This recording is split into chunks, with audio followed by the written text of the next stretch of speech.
अस्सलाम वालेकुम रहमतुल्लाहि वबरकातुहू। నమస్తే నమస్కారం ప్రణామ్.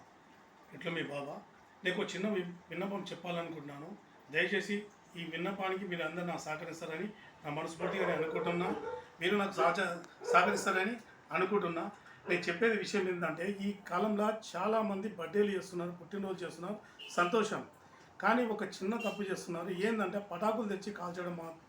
దాని ద్వారా ఏమవుతుందంటే పొల్యూషన్ పెరిగిపోతుంది, పిట్టలు చనిపోతున్నాయి. ఇంకోటి మధ్యలో మొన్న రీసెంట్ బాబు ఏం చేశాడు, ఓ కేకు కట్ చేసి ఆ కేకు పక్కన 2 రైఫల్ పెట్టుకొని ఇట్లా పెట్టుకొని షో చేస్తున్నాడు. అది ఏమైందంటే ఉల్టా తగిలి ఆ చెవు పక్కన వంటి జస్ట్ అయితే తల పేలిపోతుండే. ఇప్పుడు మనం రీసెంట్గా ఎంతోమంది చూస్తున్నాం. ఎందుకంటే పూసలు కానీ ప్లాస్టిక్ బాంబులు కాల్చడంతోటి ఏం ఫాయిదా లేదు.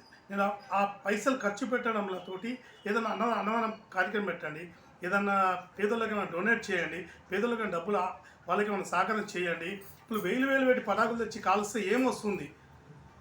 ఆ ప్రాణ నష్టం తప్ప ఏం హాని లేదు. ఇలా మొత్తం పొల్యూషన్ అంతా విరిగిపోయింది, వాతావరణం అంతా మార్పులు అవుతున్నాయి, లేని చర్మ రోగాలు వస్తున్నాయి.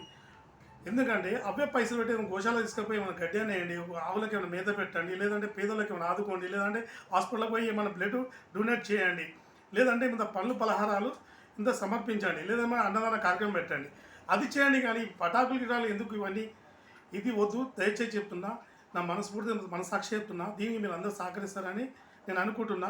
నేను రీసెంట్గా ఇప్పటిదాకా నేను ఏ టీవీలో నేను చేయలేను, నేను ఏ ఫేస్బుక్లో చేయలేను. కానీ నాకు ఒక చిన్న విన్నపం, దీన్ని మీరు అందరూ ఫాలో అవుతారని అనుకుంటున్నా. ఇట్లు మీ బాబా. మీరు సహకరించాలని నా మనస్ఫూర్తిగా కోరుకుంటాను. మీరు సహకరించాలని తెలుస్తుంది, సహకరించగలరని నా మనస్ఫూర్తిగా నేను హృదయంతో అనుకుంటున్నా. మీ అందరికీ నా యొక్క కృతజ్ఞతలు.